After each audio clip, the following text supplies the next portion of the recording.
I have always been fascinated with the outdoors and history. So when I first heard about LSWHTA, I thought it would be really cool to join the program because they were going to be traveling throughout Arizona to see all of the great landmarks the state has to provide. I didn't know too much about the ancestral indigenous people that lived here, so I was very curious to learn about them, and I did learn a lot.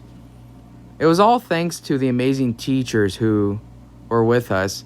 They were so invested in their job and very eager to teach us about the ancestral indigenous people. Throughout the program, I had the most fun I've ever had in my life, especially seeing the Grand Canyon. I had a loss for words. It was so beautiful and really amazing to think that this was just natural and one of the beauties the earth has provided to us. Seeing all of the other monuments and learning how the ancestral indigenous people did their daily lives was amazing.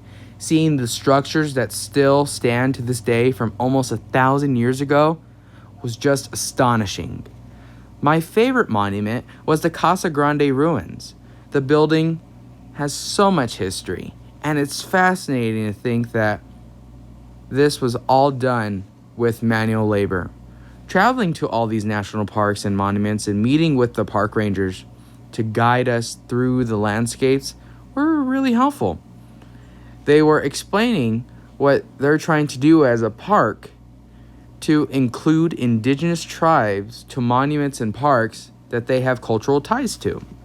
The national park worker who had the greatest impact on helping me broaden my perspective was fire archaeologist Jason Nez. He gave us an inspiring talk on how we should treat the nature that surrounds us and the indigenous monuments and artifacts. What really stood out to me was when he said we should focus on the present and let the past help us progress instead of us trying to stay in the past. It really helped me understand how we should move forward with our lives and discoveries. Through the end of the program, I had a lot of time to ponder what I want to do as a career with my education. I'm now thinking of going into some form of archaeology, and because of this program, it has helped me connect to my indigenous heritage and understand that we should never forget where we all come from and should be proud of our roots.